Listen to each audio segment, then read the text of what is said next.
16 आपातकालीन प्रावधान।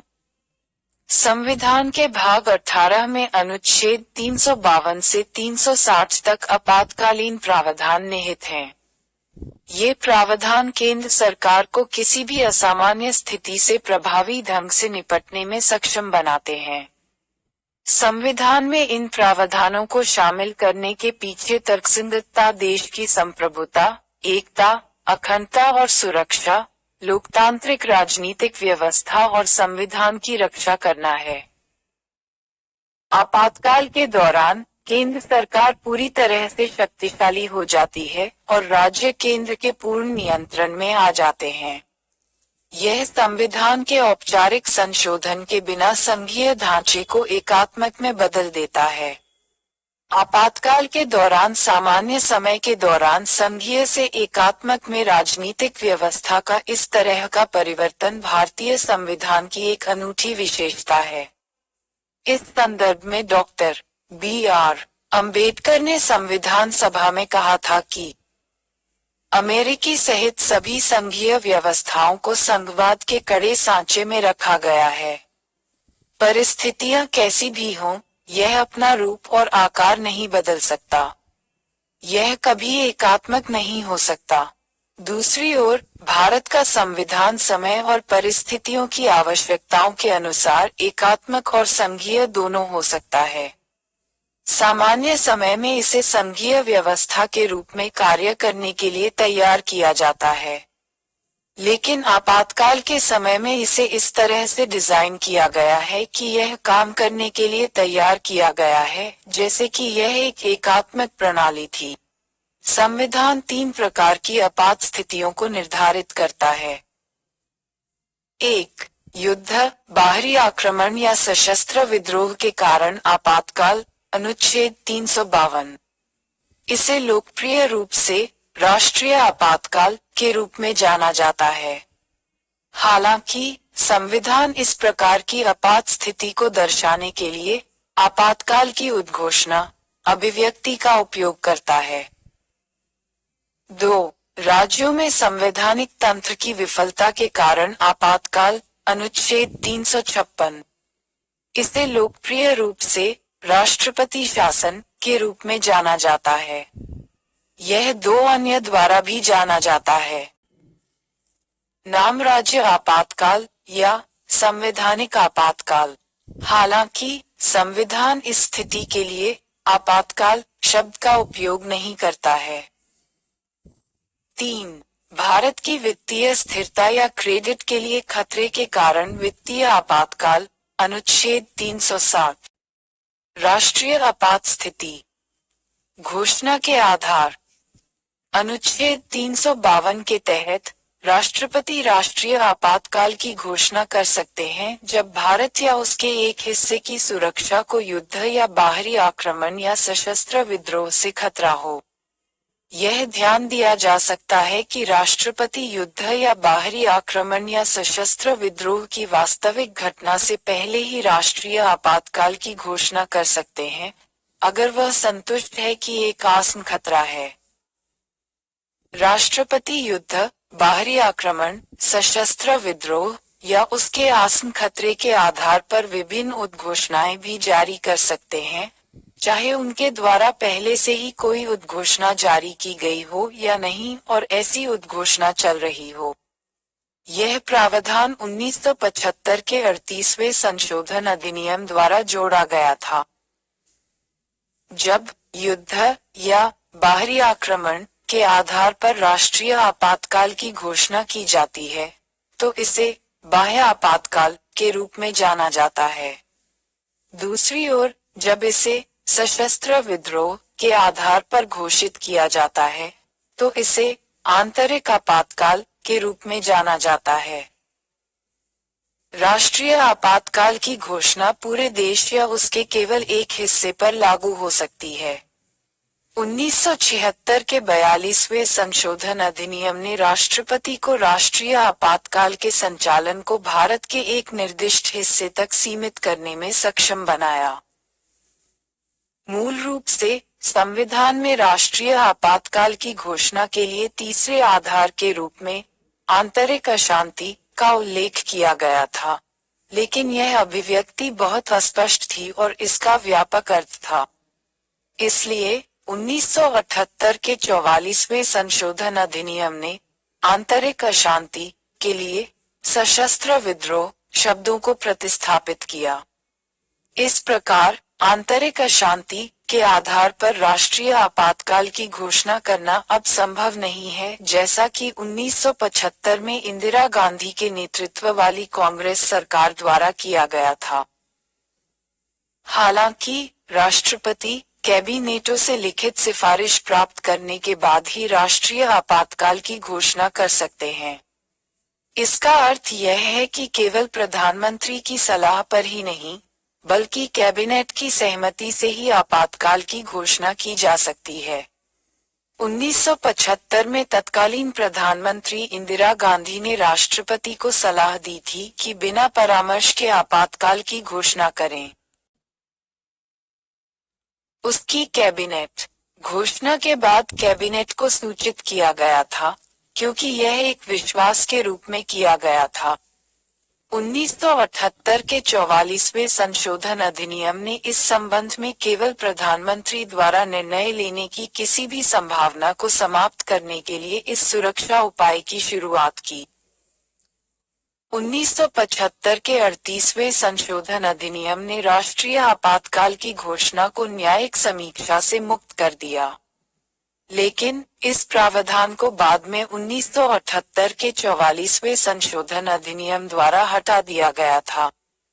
इसके अलावा मिनर्वा मिल्स केस 4, 1980 में सर्वोच्च न्यायालय ने माना कि राष्ट्रीय आपातकाल की घोषणा को दुर्भावना के आधार पर अदालत में चुनौती दी जा सकती है, या कि घोषणा पूरी तरह से असंगत और अप्रासंगिक तथ्यों पर आधारित थी या बेतुका या विकृत है। संसदीय अनुमोदन और अवधि। आपातकाल की उद्घोषणा को संसद के दोनों सदनों द्वारा इसके जारी होने की तारीख से 1 महीने के भीतर अनुमोदित किया जाना चाहिए। मूल रूप से संसद द्वारा अनुमोदन के लिए अनुमत अवधि 2 महीने थी, लेकिन 1978 के 44वें संशोधन अधिनियम द्वारा कम कर दी गई थी। हालांकि यदि आपातकाल की घोषणा ऐसे समय में जारी की जाती है जब लोकसभा भंग हो गई हो या लोक भंग हो गया हो, उद्घोषणा को मंजूरी दिए बिना 1 महीने की अवधि के दौरान सभा होती है, फिर उद्घोषणा इसके पुनर्गठन के बाद लोकसभा की पहली बैठक से 30 दिनों तक जीवित रहती है, बशर्ते राज्यसभा ने इस बीच इसे मंजूरी दे दी हो। यदि संसद के दोनों सदनों द्वारा अनुमोदित किया जाता है, तो आपातकाल 6 महीने तक जारी रहता है, और इसे हर 6 महीने के लिए संसद की मंजूरी के साथ अनिश्चित काल तक बढ़ाया जा सकता है।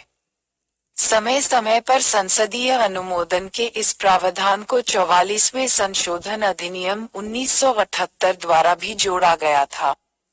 इससे पहले संसद द्वारा एक बार अनुमोदित होने के बाद, जब तक कार्यकारिणी कैबिनेट चाहती है, तब तक आपातकाल लागू रह सकता है। हालांकि यदि लोकसभा का विघटन 6 महीने की अवधि के दौरान आपातकाल की और निरंतरता को मंजूरी दिए बिना होता है, तो इसके पुनर्गठन के बाद लोकसभा की पहली बैठक से 30 दिनों तक उद्घोषणा बनी रहती है, बशर्ते राज्यसभा में मध्यकाल ने इसे जारी रखने की मंजूरी दी। आपातकाल की उद्घोषणा या उसके जारी रहने का अनुमोदन करने वाला प्रत्येक प्रस्ताव संसद के किसी भी सदन द्वारा विशेष बहुमत से पारित किया जाना चाहिए, अर्थात ए. उस सदन की कुल सदस्यता का बहुमत, और बी. ए. उसके सदस्यों के कम से कम 2/3 का बहुमत। सदन में उपस्थित और मतदान, यह विशेष बहुमत का प्रावधान था। 1978 के 44वें संशोधन अधिनियम द्वारा पेश किया गया। इससे पहले इस तरह के प्रस्ताव को साधारण बहुमत से पारित किया जा सकता है।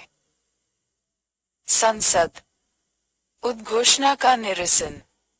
आपातकाल की उद्घोषणा राष्ट्रपति द्वारा किसी भी समय बाद की उद्घोषणा द्वारा रद्द की जा सकती है।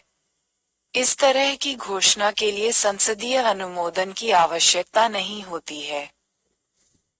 इसके अलावा राष्ट्रपति को एक उद्घोषणा को रद्द करना होगा यदि लोकसभा इसकी निरंतरता को अस्वीकार करते हुए एक प्रस्ताव पारित करती है। फिर से इस सुरक्षा को 1978 के 44वें संशोधन अधिनियम द्वारा पेश किया गया था। संशोधन से पहले राष्ट्रपति द्वारा अपने दम पर एक उद्घोषणा को रद्द किया जा सकता था और इस संबंध में लोकसभा का कोई नियंत्रण नहीं था। 1978 के 44वें संशोधन अधिनियम में यह भी प्रावधान किया गया था कि जहां लोकसभा के सदस्यों की कुल संख्या का 10वां हिस्सा अध्यक्ष को या सदन के सत्र में नहीं होने पर राष्ट्रपति को एक विशेष बैठक की लिखित सूचना देता है। उद्घोषणा की निरंतरता को अस्वीकार करने वाले प्रस्ताव पर विचार करने के उद्देश्य से 14 दिनों के भीतर सदन आयोजित किया जाना चाहिए। निम्नलिखित दो मामलों में एक घोषणा की निरंतरता को मंजूरी देने वाले प्रस्ताव से अस्वीकृति का संकल्प अलग है। 1. पहले वाले को केवल लोकसभा द्वारा पारित करने की आवश्यकता होती है, जबकि दूसरे को संसद के दोनों सदनों द्वारा पारित करने की आवश्यकता होती है।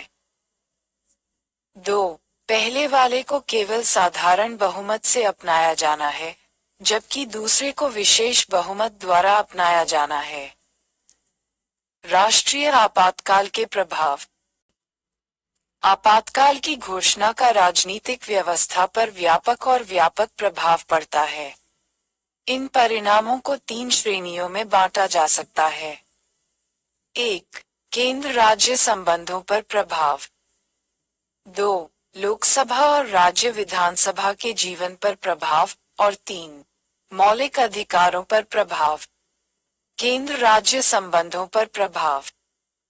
जबकि आपातकाल की घोषणा लागू है, केंद्र राज्य संबंधों के सामान्य ताने बाने में बुनियादी बदलाव आता है। इसका अध्ययन 3 प्रमुखों अर्थात कार्यकारी, विधायी और वित्तीय के तहत किया जा सकता है। कार्यकारी एक राष्ट्रीय आपातकाल के दौरान केंद्र की कार्यकारी शक्ति किसी भी राज्य को उस तरीके के बारे में निर्देश देने तक फैली हुई है जिसमें उसकी कार्यकारी शक्ति का प्रयोग किया जाना है। सामान्य समय में केंद्र किसी राज्य को कुछ विशिष्ट मामलों पर ही कार्यकारी निर्देश दे सकता है। हालांकि एक राष्ट्रीय आपातकाल के दौरान केंद्र किसी राज्य को किसी भी मामले पर कार्यकारी निर्देश देने का हकदार हो जाता है। इस प्रकार राज्य सरकारों को केंद्र के पूर्ण नियंत्रण में लाया जाता है, हालांकि उन्हें निलंबित नहीं किया जाता है।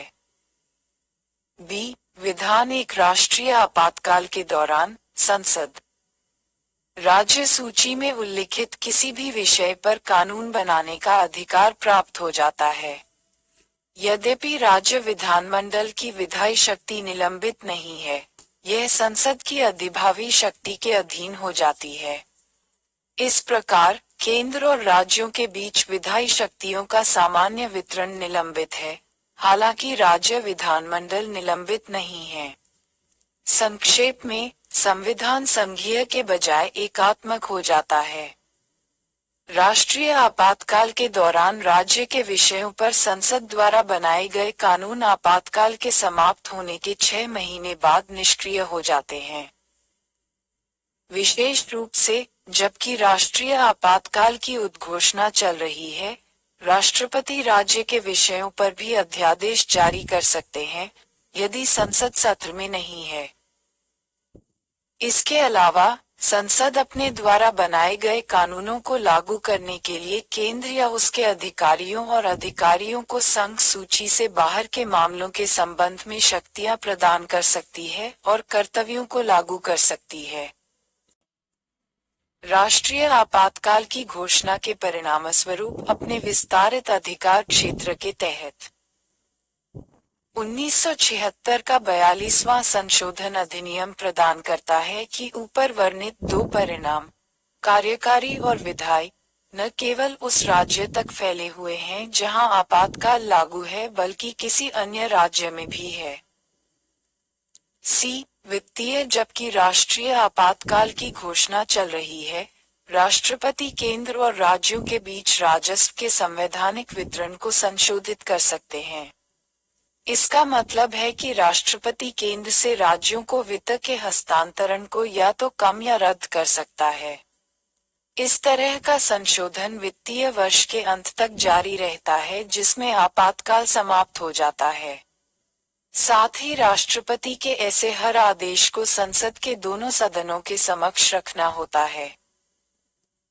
लोकसभा और राज्य विधानसभा के जीवन पर प्रभाव जबकि राष्ट्रीय आपातकाल की उद्घोषणा चल रही है, लोकसभा के जीवन को संसद के कानून द्वारा एक बार में 1 वर्ष के लिए अपने सामान्य कार्यकाल 5 वर्ष से बढ़ाया जा सकता है, किसी भी लंबाई के लिए। हालांकि यह विस्तार आपातकाल के समाप्त होने के बाद 6 महीने की अवधि से अधिक जारी नहीं रह सकता है। उदाहरण के लिए 5वीं लोकसभा 1971-1977 का कार्यकाल एक बार में 2 बार 1 वर्ष के लिए बढ़ाया गया था 5। इसी तरह संसद राष्ट्रीय आपातकाल के दौरान राज्य विधानसभा के सामान्य कार्यकाल 5 वर्ष को हर बार किसी भी लंबाई के लिए 1 वर्ष तक बढ़ा सकती है, जो आपातकाल के समाप्त होने के बाद अधिकतम 6 महीने की अवधि के अधीन है। मौलिक अधिकारों पर प्रभाव। अनुच्छेद 358 और 359 मौलिक अधिकारों पर राष्ट्रीय आपातकाल के प्रभाव का वर्णन करते हैं। अनुच्छेद 358 अनुच्छेद 19 द्वारा गारंटीकृत मौलिक अधिकारों के निलंबन से संबंधित है, जबकि अनुच्छेद 359 अन्य मौलिक अधिकारों, अनुच्छेद 20 और 21 द्वारा गारंटीकृत को छोड़कर के निलंबन से संबंधित है। इन दो प्रावधानों को नीचे समझाया गया है। अनुच्छेद 19 के तहत मौलिक अधिकारों का निलंबन। अनुच्छेद 358 के अनुसार जब राष्ट्रीय आपातकाल की घोषणा की जाती है, तो अनुच्छेद 19 के तहत 6 मौलिक अधिकार स्वतः निलंबित हो जाते हैं। उनके निलंबन के लिए अलग से किसी आदेश की आवश्यकता नहीं है।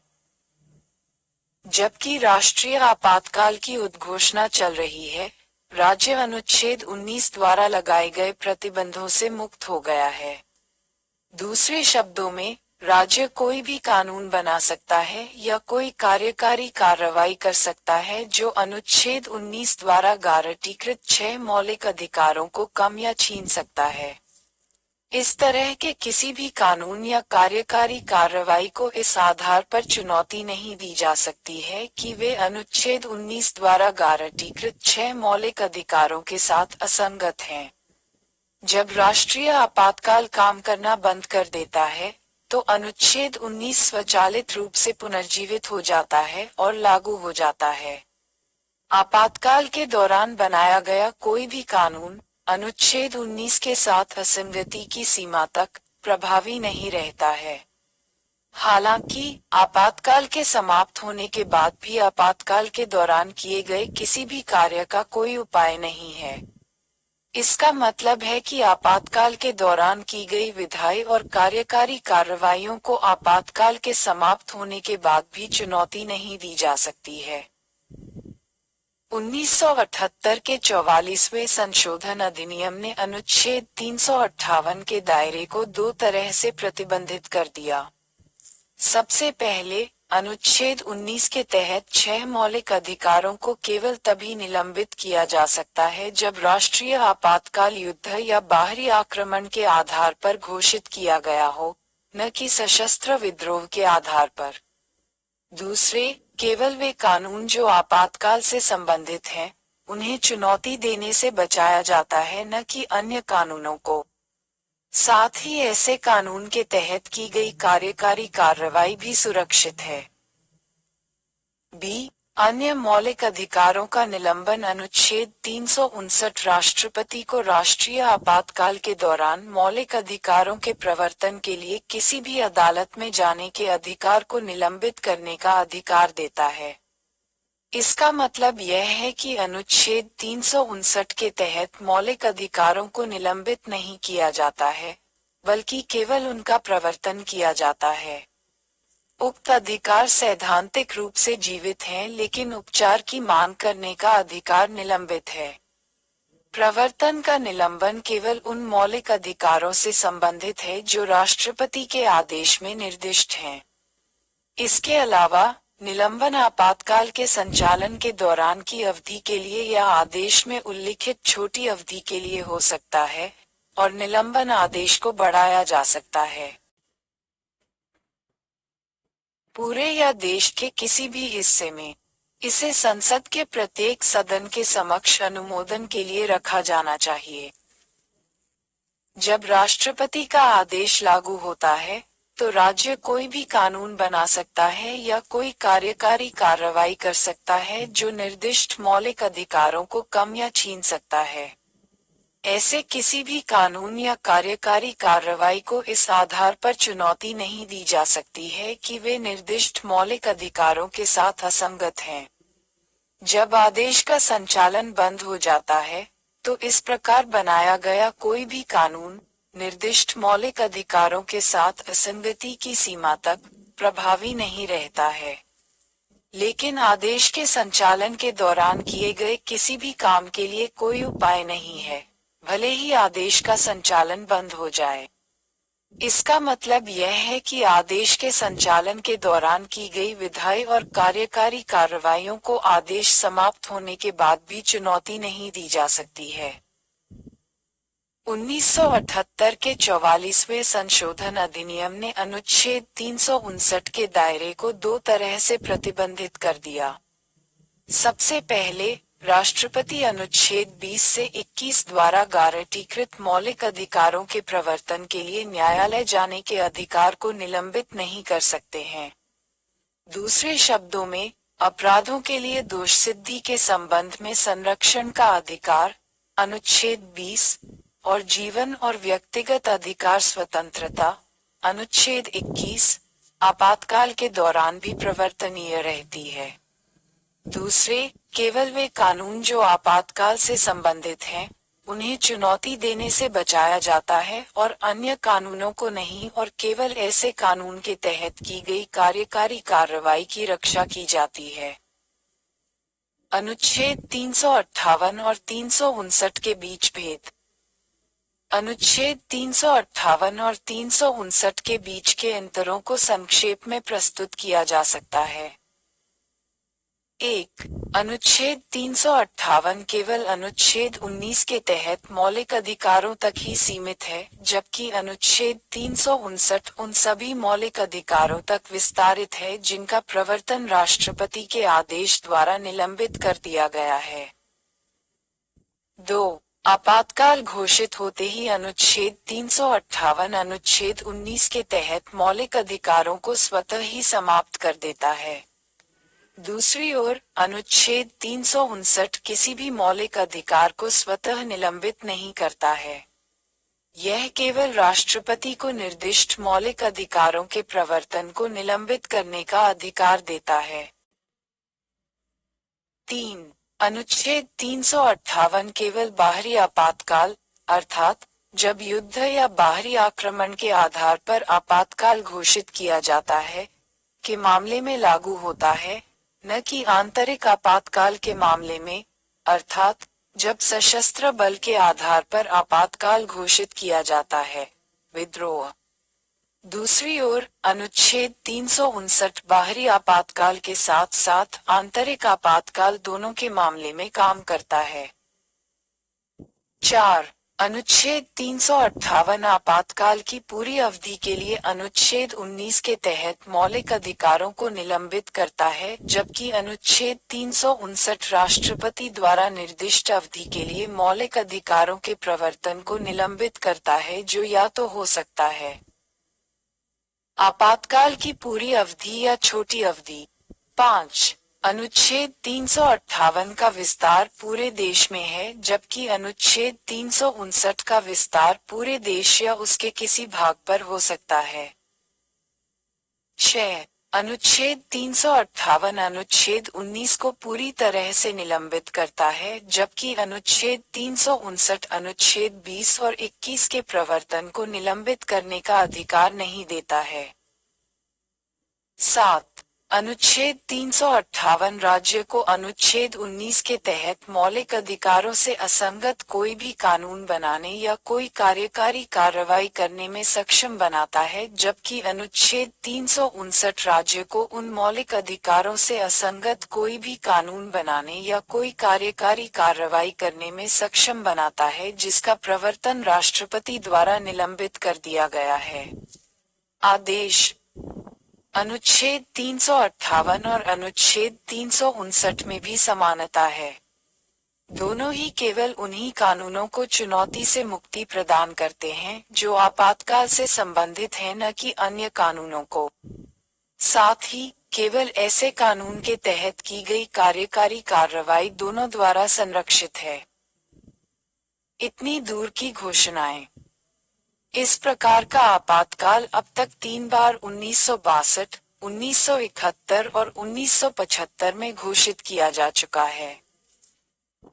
राष्ट्रीय आपातकाल की पहली उद्घोषणा अक्टूबर 1962 में NEFA, north east frontier agency, अब अरुणाचल प्रदेश में चीनी आक्रमण के कारण जारी की गई थी और जनवरी 1968 तक लागू थी। इसलिए उस समय एक नई घोषणा की आवश्यकता नहीं थी। 1965 में पाकिस्तान के खिलाफ युद्ध के राष्ट्रीय आपातकाल की दूसरी घोषणा दिसंबर 1971 में पाकिस्तान द्वारा किए गए हमले के मद्देनजर की गई थी। यहां तक जब यह आपातकाल लागू था, जून 1975 में राष्ट्रीय आपातकाल की तीसरी घोषणा की गई थी। मार्च 1977 में दूसरी और तीसरी दोनों घोषणाओं को रद्द कर दिया गया था। पहले दो उद्घोषणाएं 1962 और 1971 बाहरी आक्रमण के आधार पर की गई थी, जबकि तीसरी उद्घोषणा 1975 आंतरिक अशांति के आधार पर की गई थी, अर्थात कुछ व्यक्ति पुलिस और पुलिस को उकसाते रहे हैं। सशस्त्र बलों को उनके कर्तव्यों के निर्वहन और उनके सामान्य कामकाज के खिलाफ। 1975 में घोषित आपातकाल, आंतरिक आपातकाल, सबसे विवादास्पद साबित हुआ।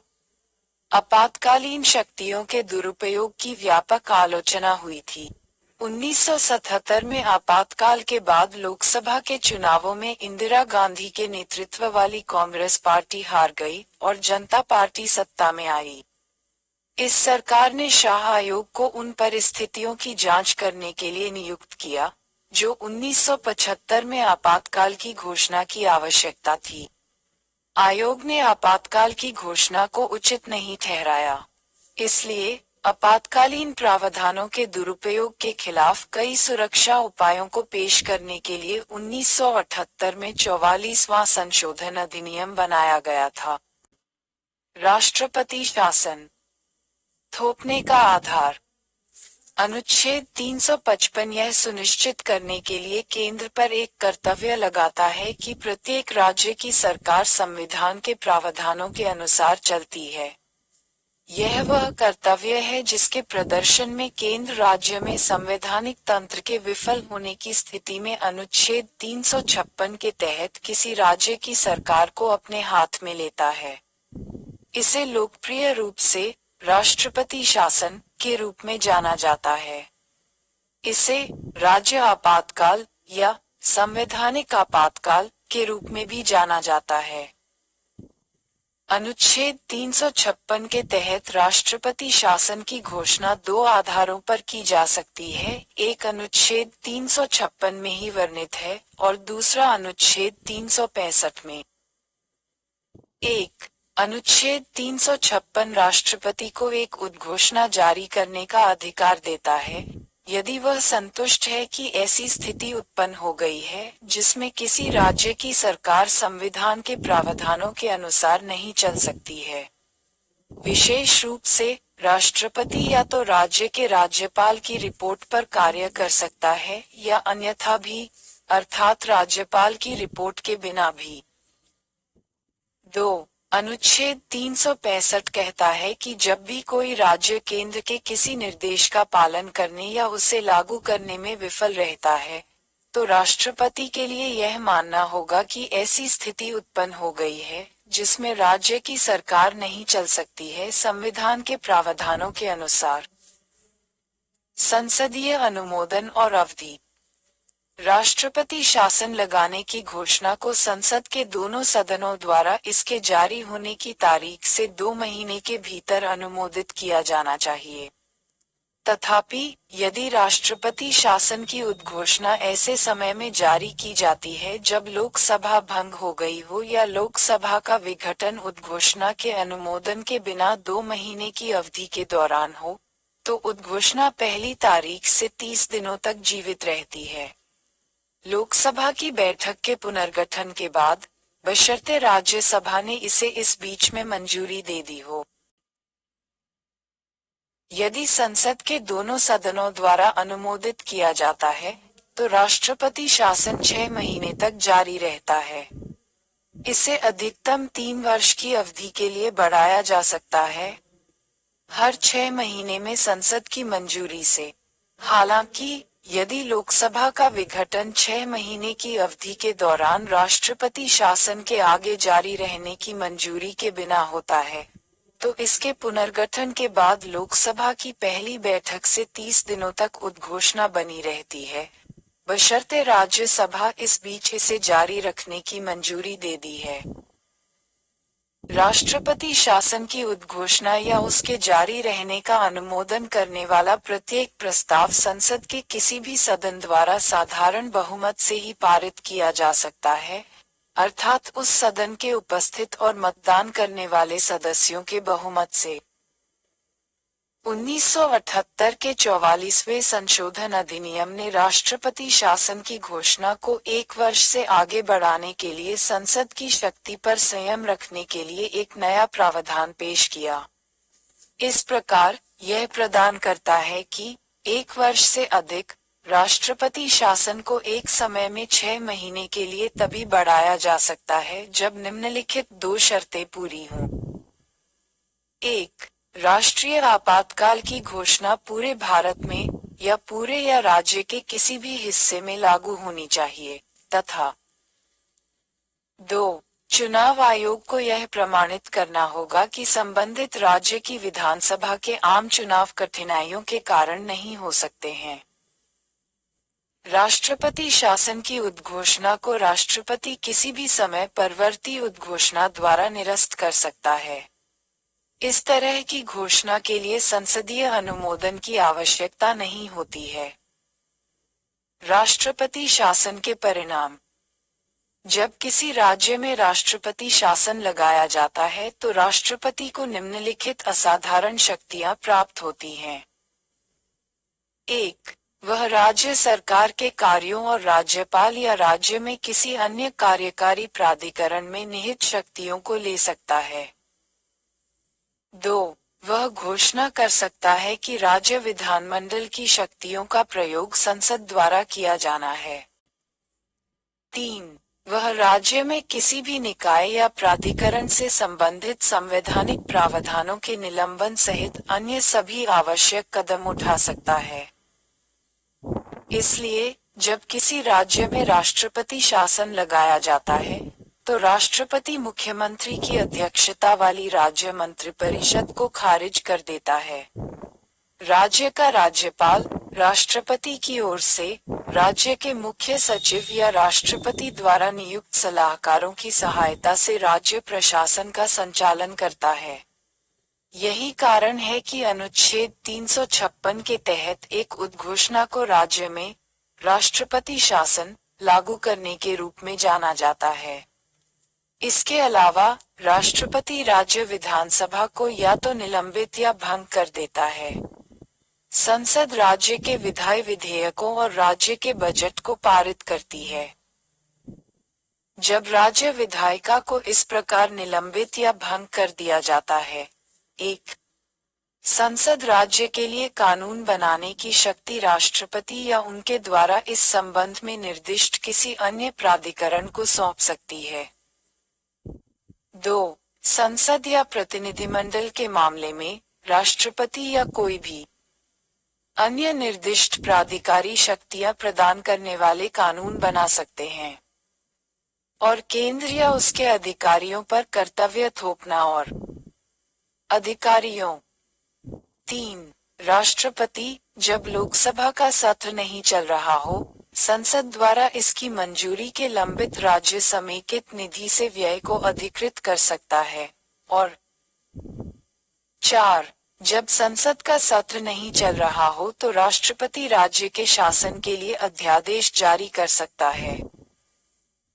संसद या राष्ट्रपति या किसी अन्य निर्दिष्ट प्राधिकारी द्वारा बनाया गया कानून राष्ट्रपति शासन के बाद भी लागू रहता है। इसका मतलब यह है कि जिस अवधि के लिए ऐसा कानून लागू रहता है, वह उद्घोषणा की अवधि के अनुरूप नहीं है, लेकिन इसे राज्य विधायिका द्वारा निरस्त या परिवर्तित या पुनः अधिनियमित किया जा सकता है। यहाँ यह ध्यान दिया जाना चाहिए कि राष्ट्रपति संबंधित राज्य उच्च न्यायालय में निहित शक्तियों को स्वयं नहीं मान सकता है या इससे संबंधित संविधान के प्रावधानों को निलंबित नहीं कर सकता है। दूसरे शब्दों में, संबंधित राज्य उच्च न्यायालय की संवैधानिक स्थिति, शक्तियां और कार्य राष्ट्रपति शासन के दौरान भी समान रहते हैं। अनुच्छेद 356 का प्रयोग 1950 से अब तक 125 से ज्यादा मौकों पर यानी साल में औसतन 2 बार राष्ट्रपति शासन लगाया जा चुका है। इसके अलावा कई मौकों पर राजनीतिक या व्यक्तिगत कारणों से मनमाने ढंग से राष्ट्रपति शासन लगाया गया है। इसलिए अनुच्छेद 356 संविधान के सबसे विवादास्पद और सबसे अधिक आलोचनात्मक प्रावधानों में से एक बन गया है। तालिका 16.1 राष्ट्रीय आपातकाल और राष्ट्रपति शासन की तुलना।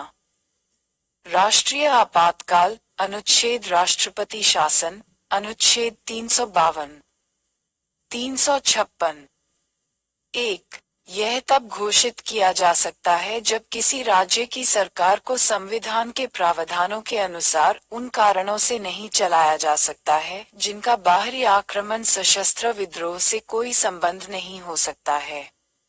युद्ध या 1. इसकी घोषणा तभी की जा सकती है जब भारत या उसके एक हिस्से की सुरक्षा को युद्ध, बाहरी आक्रमण या सशस्त्र विद्रोह से खतरा हो। 2. इसके संचालन के दौरान राज्य कार्यकारिणी और विधायिका संविधान के तहत उन्हें सौंपी गई शक्तियों का कार्य और प्रयोग करना जारी रखती हैं। इसका प्रभाव यह होता है कि केंद्र को राज्य में प्रशासन विधान की समवर्ती शक्तियां प्राप्त हो जाती हैं। 2. इसके संचालन के दौरान राज्य कार्यकारिणी को बर्खास्त कर दिया जाता है और राज्य विधायिका को या तो निलंबित कर दिया जाता है या भंग कर दिया जाता है। राष्ट्रपति राज्य के राज्यपाल के माध्यम से प्रशासन करता है और संसद राज्य के लिए कानून बनाती है। संक्षेप में, राज्य की कार्यकारी और विधायी शक्तियां केंद्र द्वारा ग्रहण की जाती हैं। 3. इसके तहत संसद पर कानून बना सकती है। 3. इसके अंतर्गत संसद शक्तियों को प्रत्यायोजित कर सकती है। राज्य सूची में सूचीबद्ध विषय केवल स्वयं के द्वारा, अर्थात यह किसी अन्य निकाय या प्राधिकरण को उन्हें प्रत्यायोजित नहीं कर सकता है। 4. इसके संचालन के लिए कोई अधिकतम अवधि निर्धारित नहीं है। इसे हर 6 महीने में संसद की मंजूरी से अनिश्चित काल तक जारी रखा जा सकता है। 5. इसके तहत केंद्र के सभी राज्यों के साथ संबंधों में बदलाव आता है। 1. 6. संसद के प्रत्येक प्रस्ताव को उसकी उद्घोषणा या उसके जारी रहने का अनुमोदन करने के लिए विशेष बहुमत से पारित किया जाना चाहिए। राष्ट्रपति या उनके द्वारा निर्दिष्ट किसी अन्य प्राधिकरण को राज्य के लिए कानून बनाना। अभी तक राष्ट्रपति के लिए उस राज्य के संसद सदस्यों के परामर्श से राज्य के लिए कानून बनाने की प्रथा रही है। ऐसे कानूनों को राष्ट्रपति के अधिनियम के रूप में जाना जाता है। 4. इसके संचालन के लिए अधिकतम अवधि निर्धारित है, अर्थात 3 वर्ष। इसके बाद इसे समाप्त किया जाना चाहिए और राज्य में सामान्य संवैधानिक तंत्र को बहाल किया जाना चाहिए। 5. इसके तहत केवल आपात स्थिति वाले राज्य के केंद्र के साथ संबंध में संशोधन होता है। 6. संसद के प्रत्येक प्रस्ताव को उसकी उद्घोषणा या उसके जारी रहने का अनुमोदन केवल साधारण बहुमत से ही पारित किया जा सकता है। होना।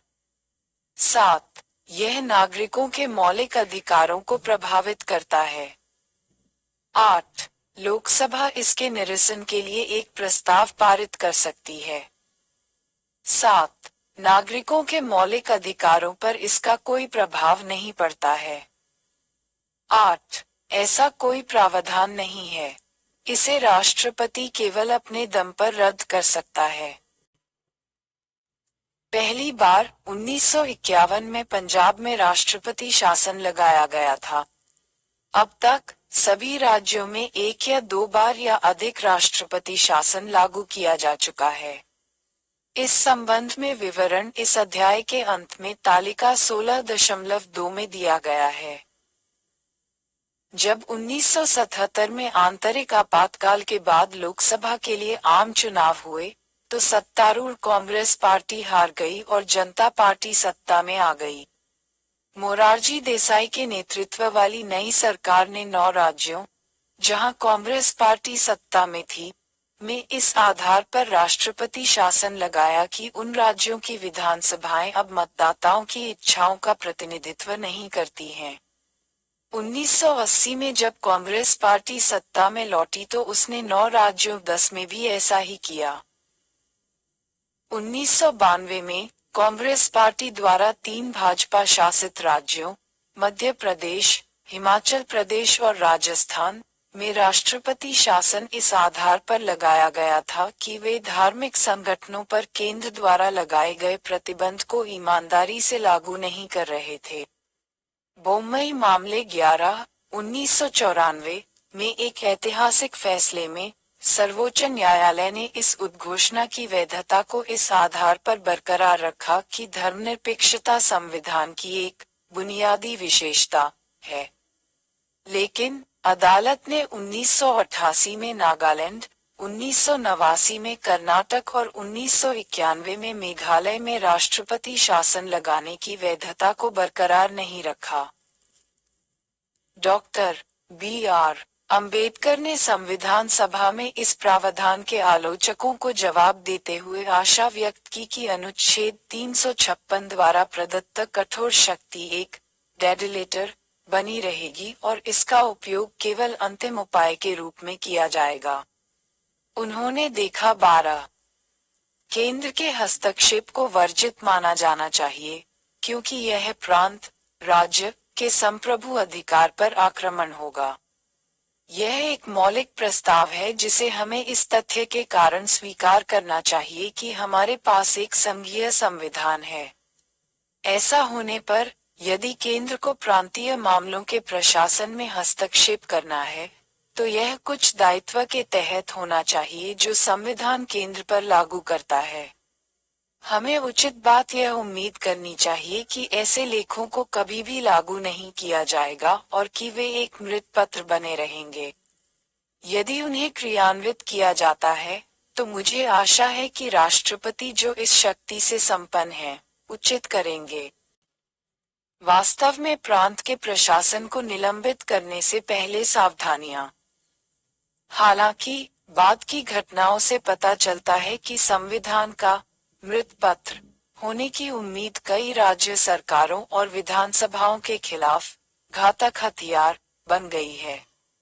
इस संदर्भ में एचवी संविधान सभा के सदस्य कामत ने एक दशक पहले टिप्पणी की थी, डॉक्टर अंबेडकर मर चुके हैं और लेख बहुत जिंदा हैं। न्यायिक समीक्षा का दायरा 1975 के 38वें संशोधन अधिनियम ने अनुच्छेद 356 को अंतिम और निर्णायक लागू करने में राष्ट्रपति की संतुष्टि की, जिसे किसी भी आधार पर किसी भी अदालत में चुनौती नहीं दी जा सकती थी। लेकिन इस प्रावधान को बाद में 1978 के 44वें संशोधन अधिनियम द्वारा हटा दिया गया था, जिसका अर्थ था कि राष्ट्रपति की संतुष्टि न्यायिक समीक्षा से परे नहीं है। बोम्मई मामले 1994 में अनुच्छेद 356 के तहत एक राज्य में राष्ट्रपति शासन लगाने पर सर्वोच्च न्यायालय द्वारा निम्नलिखित प्रस्ताव रखे गए हैं। 1. राष्ट्रपति शासन लागू करने वाली राष्ट्रपति की घोषणा न्यायिक समीक्षा के अधीन है। 2. राष्ट्रपति की संतुष्टि प्रासंगिक सामग्री पर आधारित होनी चाहिए। राष्ट्रपति की कार्रवाई को अदालत द्वारा रद्द किया जा सकता है यदि यह अप्रासंगिक या बाहरी आधार पर आधारित है या यदि इसे दुर्भावनापूर्ण या विकृत पाया गया है। 3. यह साबित करने के लिए केंद्र पर बोझ है कि राष्ट्रपति शासन लागू करने को सही ठहराने के लिए प्रासंगिक सामग्री मौजूद है। 4. न्यायालय सामग्री की शुद्धता में नहीं जा सकता या इसकी पर्याप्तता, लेकिन यह देख सकता है कि क्या यह प्रासंगिक है। गतिविधि 5. यदि अदालत राष्ट्रपति की घोषणा को असंवैधानिक और अमान्य मानती है, तो उसे बर्खास्त राज्य सरकार को बहाल करने और राज्य विधानसभा को निलंबित या भंग करने पर पुनर्जीवित करने की शक्ति है। 6. संसद द्वारा राष्ट्रपति की उद्घोषणा को मंजूरी मिलने के बाद ही राज्य विधानसभा को भंग किया जाना चाहिए। जब तक ऐसी मंजूरी नहीं दी जाती, राष्ट्रपति केवल निलंबित कर सकते हैं। सभा मामले में संसद द्वारा अनुमोदित करने में विफल रहता है। उद्घोषणा विधानसभा फिर से सक्रिय हो जाएगी। 7. धर्मनिरपेक्षता संविधान की बुनियादी विशेषताओं में से एक है। इसलिए धर्मनिरपेक्ष विरोधी राजनीति करने वाली राज्य सरकार है। अनुच्छेद 356 के तहत कार्रवाई के लिए उत्तरदायी। 8. राज्य सरकार के विधानसभा का विश्वास खोने के प्रश्न का निर्णय सदन के पटल पर किया जाना चाहिए और जब तक ऐसा नहीं किया जाता है तब तक मंत्रालय को नहीं बैठना चाहिए। 9. जहां कोई नया राजनीतिक दल केंद्र में सत्ता ग्रहण करता है, उसे राज्यों में अन्य दलों द्वारा गठित मंत्रालयों को बर्खास्त करने का अधिकार नहीं होगा। 10. अनुच्छेद 356 के तहत शक्ति एक असाधारण शक्ति है और विशेष परिस्थितियों की आवश्यकताओं को पूरा करने के लिए कभी-कभी ही इसका उपयोग किया जाना चाहिए। उचित और अनुचित उपयोग के मामले। केंद्र राज्य संबंधों पर सरकारिया आयोग 1988 की रिपोर्ट के आधार पर बोम्मई मामले 1994 में सर्वोच्च न्यायालय ने उन स्थितियों को सूचीबद्ध किया जहां अनुच्छेद 356 के तहत शक्ति का प्रयोग उचित या अनुचित हो सकता है। किसी राज्य में राष्ट्रपति शासन लागू करना निम्नलिखित स्थितियों में उचित होगा। 1. जहां विधानसभा के आम चुनाव के बाद किसी भी पार्टी को बहुमत हासिल नहीं होता है, यानी हंग असेंबली। 2. जहां विधानसभा में बहुमत रखने वाली पार्टी मंत्रालय बनाने से इनकार करती है और राज्यपाल को विधानसभा में बहुमत के लिए गठबंधन मंत्रालय नहीं मिल सकता है। 3. जहां एक मंत्रालय विधानसभा में अपनी हार के बाद इस्तीफा दे देता है और कोई अन्य दल विधानसभा में बहुमत के साथ मंत्रालय बनाने के लिए इच्छुक या सक्षम नहीं है। 4. जहां केंद्र सरकार का संवैधानिक निर्देश है। राज्य सरकार की उपेक्षा। 5. आंतरिक तोड़फोड़ जहां उदाहरण के लिए, एक सरकार जानबूझकर संविधान और कानून के खिलाफ काम कर रही है या हिंसक विद्रोह कर रही है। 6. भौतिक विघटन, जहां सरकार जानबूझकर अपने संवैधानिक दायित्वों का निर्वहन करने से इनकार कर देती है, जिससे राज्य की सुरक्षा। किसी राज्य में राष्ट्रपति शासन लागू करना निम्नलिखित स्थितियों में अनुचित होगा। 1. जहां कोई मंत्रालय विधानसभा में बहुमत का समर्थन खोने पर इस्तीफा दे देता है या बर्खास्त कर दिया जाता है और राज्यपाल वैकल्पिक मंत्रालय बनाने की संभावना की जांच किए बिना राष्ट्रपति शासन लगाने की सिफारिश करता है।